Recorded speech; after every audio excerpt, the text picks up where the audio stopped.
a gente nasce, a gente não sabe ler, escrever, falar. Esse é um processo que aprendemos aos poucos, degrau por degrau, na escola ou em casa. É aquilo que tem o poder de transformar pessoas e o mundo, a educação.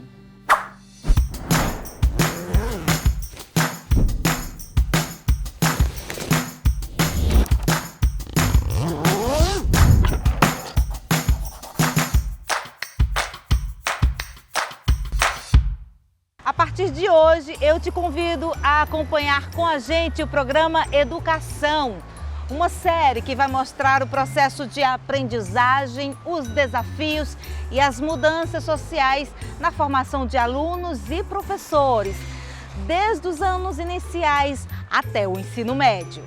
E no episódio de hoje, a gente fala sobre a estrutura do ensino básico no Brasil, que começa na educação infantil. Dá uma dor, não vou mentir, mas a gente tem que confiar no processo. Se despedir da filha na entrada da escola foi um dos momentos mais difíceis na vida de Daniela. Afinal, Clara só tem 11 meses, tão pequena, indefesa e já enfrentando o primeiro dia na creche. Uma missão difícil para mãe e filha e que requer confiança das duas. Clara está chegando em casa tranquila. E eu também estou mais tranquila mentalmente. Além da importância para o desenvolvimento motor e intelectual das crianças, há também um papel fundamental para o retorno da mulher ao mercado de trabalho. Se não houver a possibilidade de matricular um bebê na creche, é comum que a mãe abandone o emprego para cuidar da criança. De acordo com os últimos dados do Índice de Necessidade de Creche, no Brasil, 43% das crianças precisam de creches, como é o caso da filha de Daniela. A creche dá autonomia à criança e também dá autonomia à nova mãe. Precisa de tempo para novos projetos e voltar também aos antigos, né? E não é somente a filha que vai precisar passar por uma adaptação tão difícil. Daniela também está vivendo uma fase de interação com a escola. Foi ótimo. A diretora ela deixou a gente pegar um pouco mais cedo para essa adaptação consciente, humanizada. Essa fase é a mais apaixonante possível, né? Então, por mais que a gente vá no carinho, no amor, mas eles nos devolvem de uma forma bem mais grandiosa do que a gente apresenta para eles. Então, muitas das vezes as crianças elas externizam com um abraço, com um beijo, né, com o apontar, que ele já sabe o que é que ele está ali oferecendo para a gente. Muitas vezes não sabe nem falar ainda, mas lhe puxa, lhe aponta, lhe chega, lhe leva até o local. Então, quando a criança já começa, ela tem autonomia, né, para fazer simples coisas que a gente acha que é o pegar, o segurar o copinho, ou segurar a mamadeira, ali a gente já está vendo que o nosso dever está sendo cumprido. A entrada na educação infantil é um marco na vida de todas as famílias. Quem nunca se emocionou quando deixou o filho pela primeira vez na escola? É aquela foto clássica na frente da sala de aula. É quando os cuidados deixam de ser responsabilidade apenas do pai ou da mãe. É aqui que começa a grande jornada na escola. A infância é o período em que a criança se desenvolve. É a fase de descobertas do mundo. Ver, ouvir, sentir, tocar. Mas nem sempre foi assim. Antigamente, a criança só entrava na escola lá para os 4 anos de idade. Lembra do jardim de infância? É lá que tudo começa.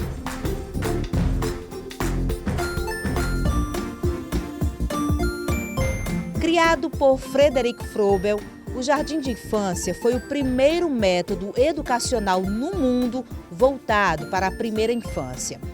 Froebel foi um pedagogo nascido na Alemanha.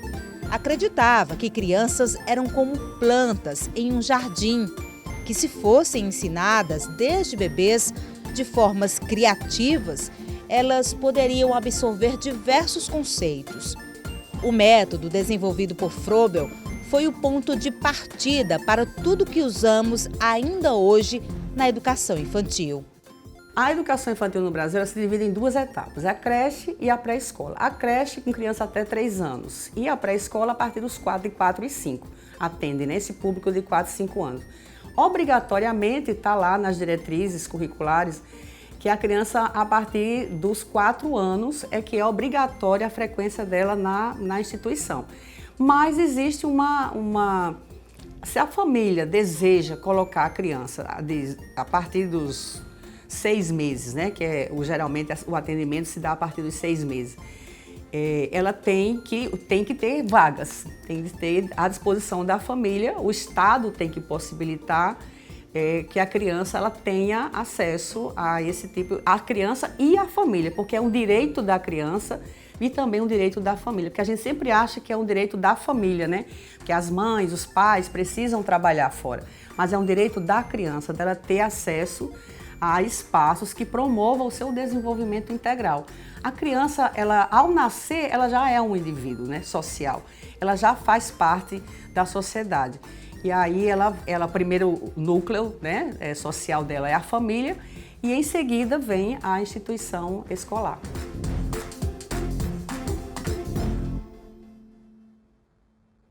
Para as crianças, quase tudo na vida é brincadeira. Por isso que na educação infantil não faz muito sentido separar os momentos de brincar com os de aprender. E por falar em aprender, essa é a fase de transição entre a creche e a pré-escola do ensino infantil.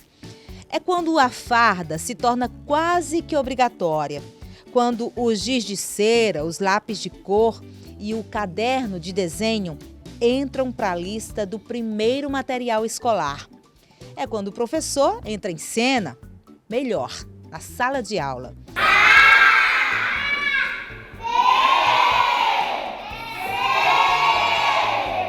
As matrículas nas escolas do Brasil só são obrigatórias quando a criança completa 4 anos de idade, que é quando ela entra na pré-escola.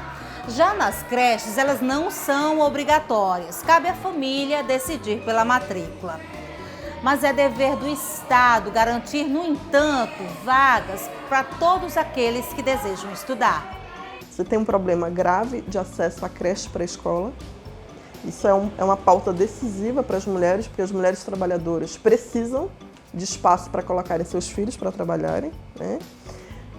Então você tem em torno aí, acho que de 30% só das crianças, um pouco mais de 30% das crianças na idade de creche pré-escola que tem acesso a creches e pré-escolas públicas. O que acontece na prática ainda é a falta de vagas e longas filas para garantir um lugar nas creches públicas no Brasil. A lei do Plano Nacional de Educação estipula que até o ano que vem, metade das crianças de 0 a 3 anos esteja na escola. A meta está prevista no Plano Nacional de Educação. Segundo os últimos dados disponíveis de 2019, 37% das crianças nesta faixa etária estavam matriculadas. A gente tem visto nos últimos anos uma ampliação de políticas públicas voltadas para a educação infantil. Então a gente viu nos últimos anos uma ampliação do número de instituições de educação infantil, né? A gente vê ainda um grande número de crianças dentro das salas. Então a gente vê uma sala com 25 crianças, né, com 3, 4 anos, aí não tem formação que dê conta, né, quando você precisa ouvir a criança, dar atenção individualizada, também dar uma atenção em grupo, precisa possibilitar espaços para que a criança possa se desenvolver. Então, espaços externos, parquinhos, materiais que a criança possa utilizar, né? Então, precisa investimento nessa faixa etária, porque não basta só quadro e giz. Para a criança com de 0 a 5 anos, 6 anos, não basta quadro e giz e saliva do professor. É preciso formação, é preciso espaço e condições de trabalho. Uma professora que tenha 30 crianças, de 20 a 30 crianças, não tem condições de fazer um trabalho de qualidade. Então, no Brasil, a gente precisa avançar na oferta e na qualidade dessa oferta. Essa é a nossa briga constante. A gente precisa melhorar o atendimento à pequena infância. Como você viu no programa de hoje, a primeira infância é um período muito rico para o desenvolvimento humano. Cada nova fase vivida forma frutos para o futuro da criança e é fundamental para que ela tenha um convívio social além do familiar. No próximo programa, nós vamos falar de mais uma etapa dessa estrutura educacional. É nela que os estudantes são apresentados a diferentes áreas do conhecimento, o Ensino Fundamental 1.